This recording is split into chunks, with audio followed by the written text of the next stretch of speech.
Let him who hath understanding reckon the number of the beast, for it is a human number. Its number is 666. The blonde news reporter, he was standing in the street with his shirt off, and his chest hairs, there was 3 hairs on his chest, and they were all in the form of 6s. 666 everywhere. Everywhere. Well, that was weird. With 3 exclamation points. Let us consider the problem of evil. And incidentally, it's a problem for everybody. It's not just the biblical problem of evil. It's everybody's problem of evil, including the atheists. Now, generally, the objection to the problem of evil, which is supposed to be a defeater, is words to the effect of, if God is, then God is omnipotent and omnibenevolent. So in other words, if there is a God, then surely that God would be all-powerful and all-loving. Now, granting the existence of evil, it is proposed that if God was omnipotent, he would stop all evil or prevent it. And if God was omnibenevolent, he would want to stop it and prevent it. Since evil exists, then either God is not omnipotent or is not omnibenevolent. And so therefore, God is not. Or, if there is a God, but God is not omnipotent and omnibenevolent, then why refer to such a being as God, right? So, the first thing to note is that this is actually a false dichotomy. It's a false choice between 2 options. If God is omnipotent and omnibenevolent, he would seek to prevent evil.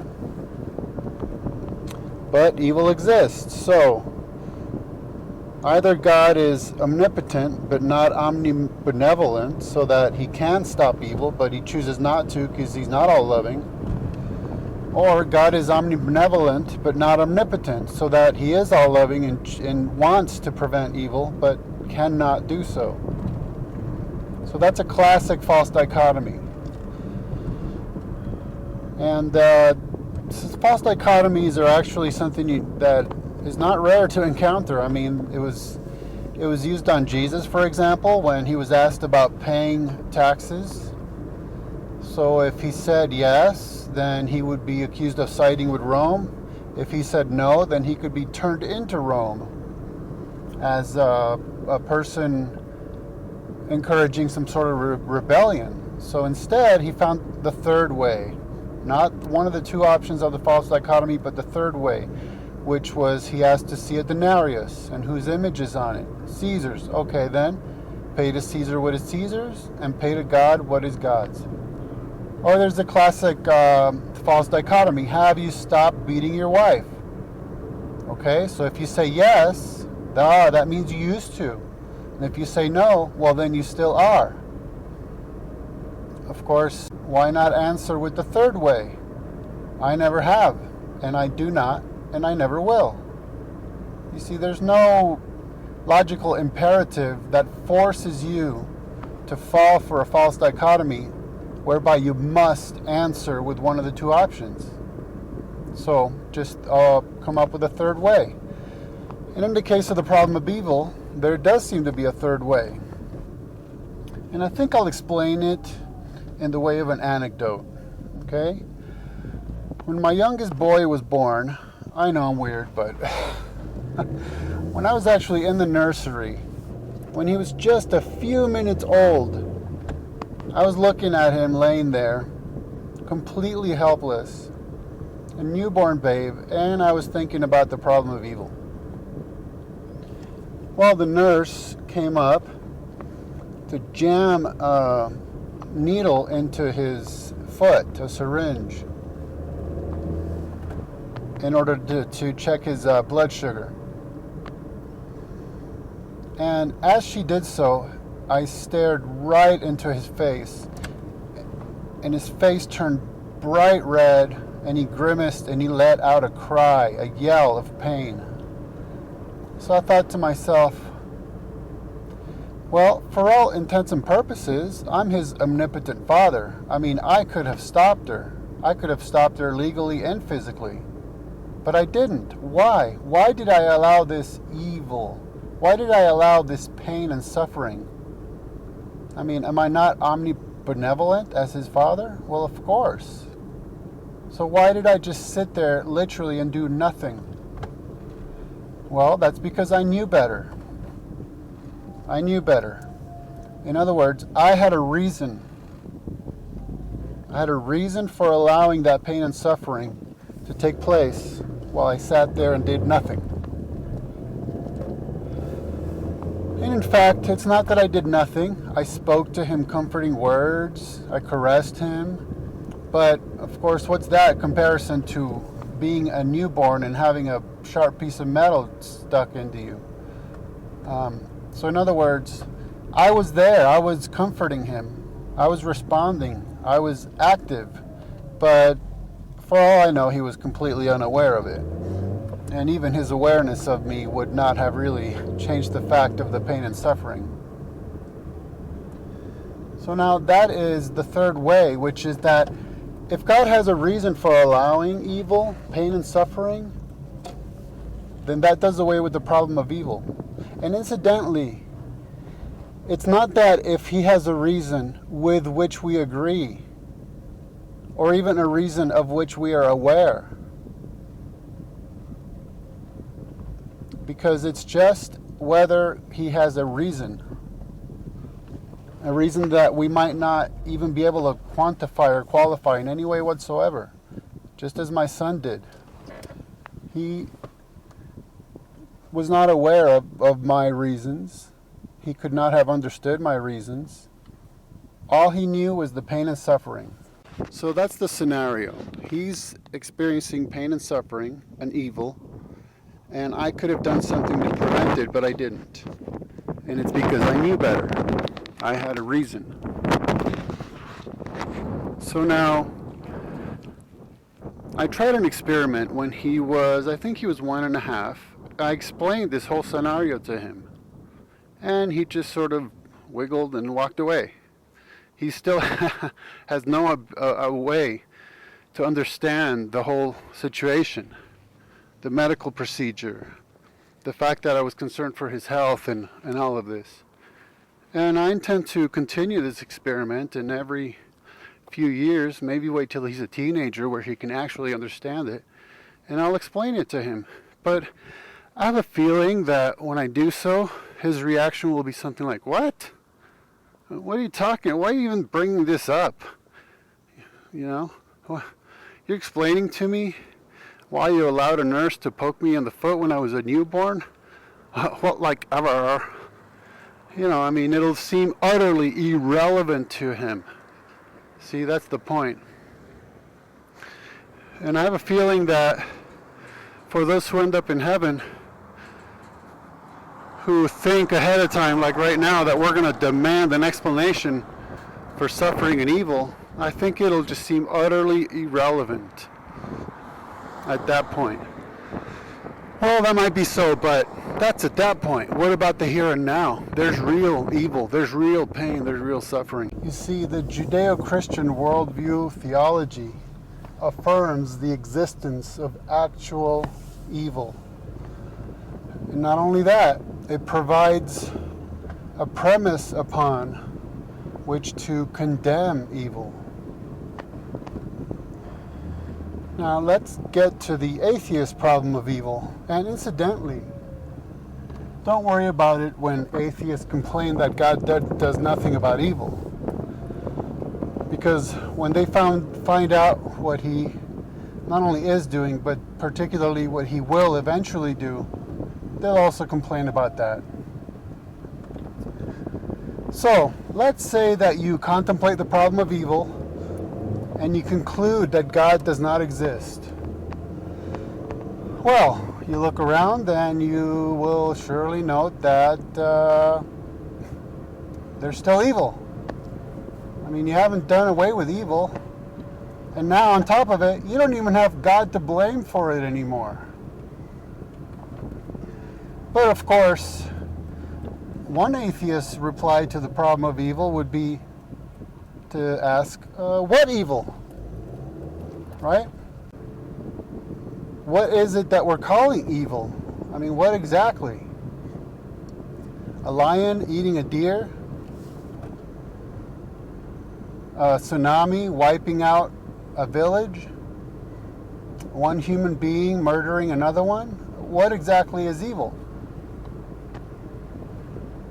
What we actually find is that the problem of evil is one of the very best reasons for rejecting atheism.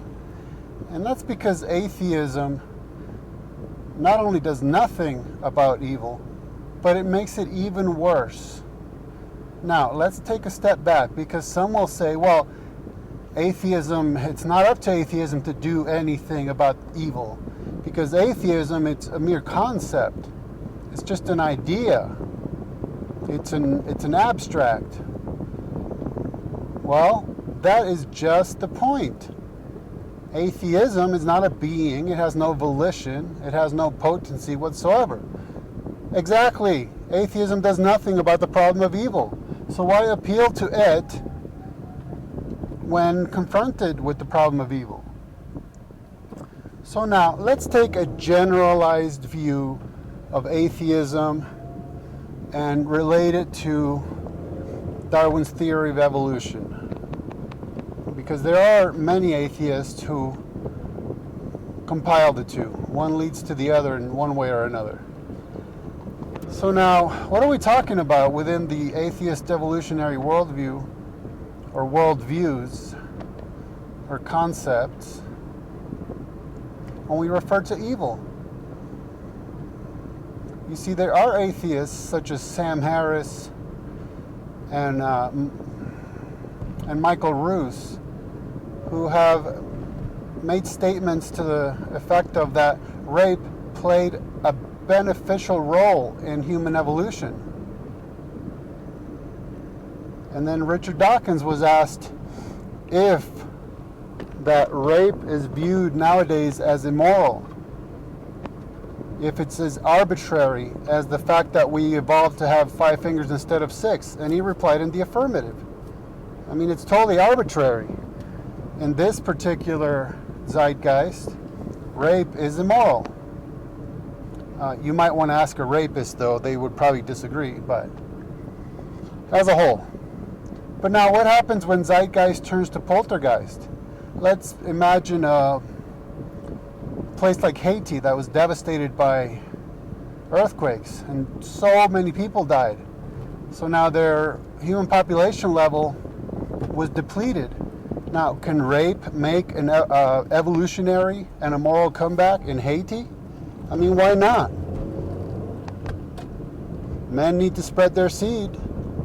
Richard Dawkins says that's our only true reason for existing, is propagating our DNA, our genes. Why couldn't it make a moral and evolutionary comeback? I mean, it is beneficial for increasing population size, right? And the point is that as we consider all of history from an atheist evolutionary point of view, everything that has ever happened anywhere is for the benefit of evolution, right? Everything. Because for some unknown reason, nature seeks survival and betterment. And so everything that has ever happened goes towards survival and betterment. All right? So murder, rape, pedophilia, tsunamis, volcanoes, all kinds of natural disasters and man-made disasters and atrocities. Ultimately, they all benefit us. They're all beneficial.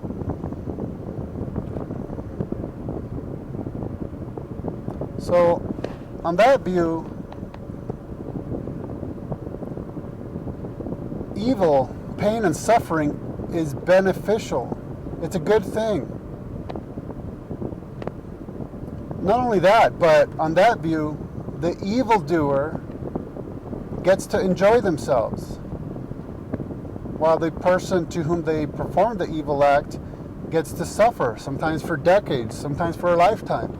But the evildoer enjoys their evil deeds, benefits from them, and hey, if they're not caught by the judicial systems of this world, they literally get away with it. That's what atheism guarantees you. Evildoers literally get away with it. They enjoy their evil actions and nothing. There's no judgment, no condemnation in an ultimate transcendent sense. None. So it makes evil even worse.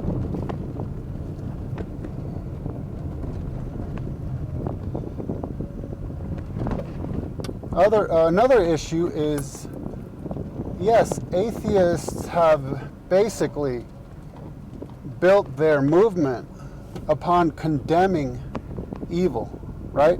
The evil God of the Bible. I mean, let's face it, atheism is primarily an anti-Christian support group. Let's not get confused about that.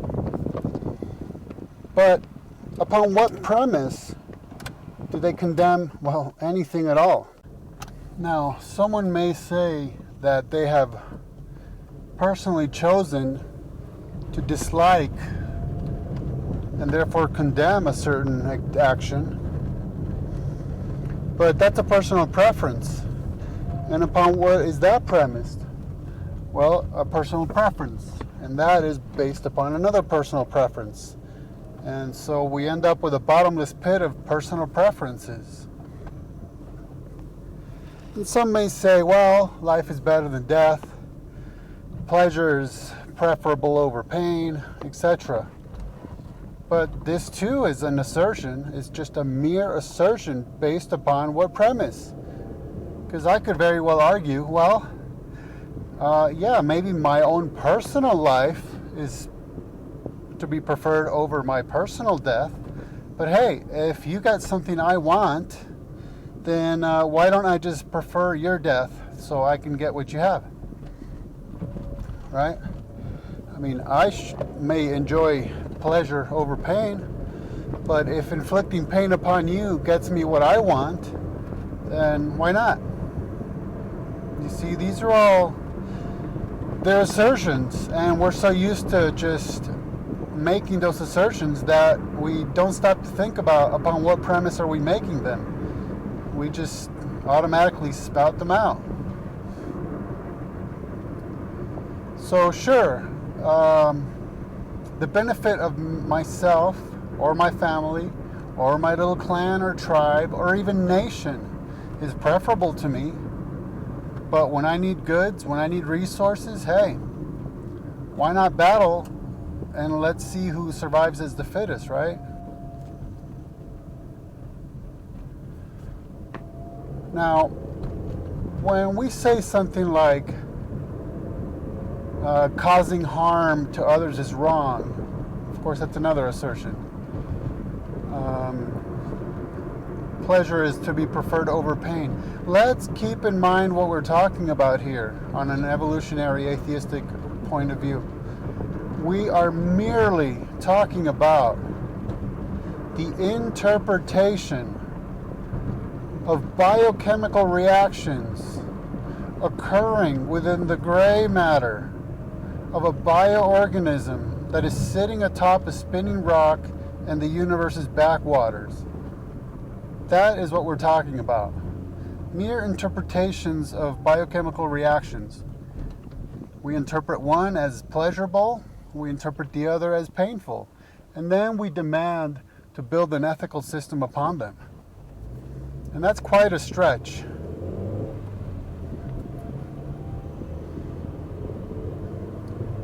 So we find that the Judeo-Christian worldview, theology, and the atheist worldviews all must deal with the problem of evil. One affirms the reality of evil and does something about it. One can affirm or deny the problem of evil or the existence thereof, and does nothing about it except to complain as a gut reaction without a premise. So, at the very least, the Judeo-Christian worldview theology offers you hope,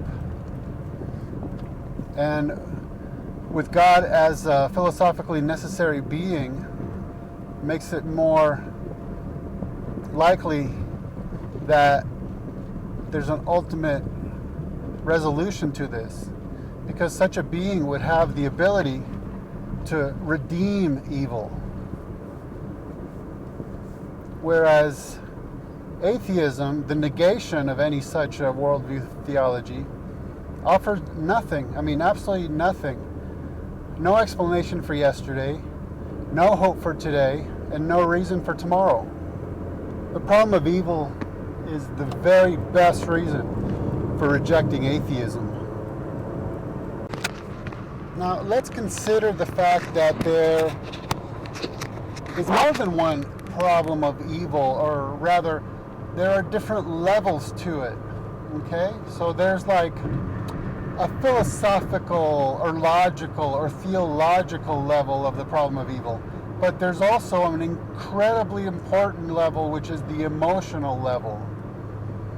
And so you have atheists such as Sam Harris who love to come before an audience and ask them to think about a little girl who is tortured and raped. Okay? So what he's doing there is he's building an emotional bond with his audience. And we as human beings, we naturally build those bonds with somebody who causes us to feel an emotion. It's just natural. So he's building that relationship with his audience by getting them emotively, by getting them to sense emotions. And surely many of them can empathetically relate to such suffering, having gone through it themselves. So now imagine being the speaker who has to respond to Sam Harris, and you spout off some logically accurate, some philosophically right-on statement about the problem of evil, having a resolution, and just the way we've been going through. You need to understand how dry as dust that will come across as being, because the audience is actually sensing a tangible emotion, and all you're throwing at them is an abstract concept. Think about that. A real, tangible, a felt emotion versus a mere abstract concept. And that's very important to keep in mind, because that's what you're up against. So for instance, when someone's in the midst of suffering, you don't throw out logic, you don't throw philosophy at them. You empathize with them, you sympathize with them, you love them, you're patient, and maybe just be quiet. There's a time and a place for that. And when someone is confronting pain and suffering, it may not be the time to wax poetic about it. In fact, I remember distinctly when I was training in martial arts, one of the students came in very distraught. And the reply of my teacher, who was a Buddhist, was to say, well, if the Buddha said, if you cease from desire, then you'll cease from suffering. Wow, that's deep, man. Well, but the issue is she actually asked a logical question. Well, how do I do that? How do I go about ceasing from desire? And the teacher said, well, I don't know, I haven't reached that level myself yet. Okay? So, hey, here's a quaint reply, you suffering person, you. Okay, but how is it in the real world? How do I go about acquiring this release of suffering? I don't know. I guess just give it a shot and keep trying. And by the way, what do you do with your desire to rid yourself of desire? And so, thank God I had the occasion to call her aside and have a little conversation with her about Jesus.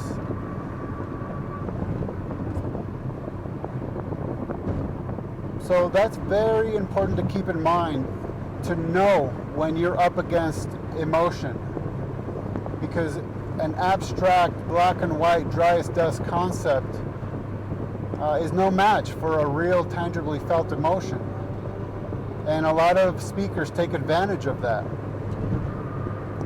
So you need to deal with a person on various levels.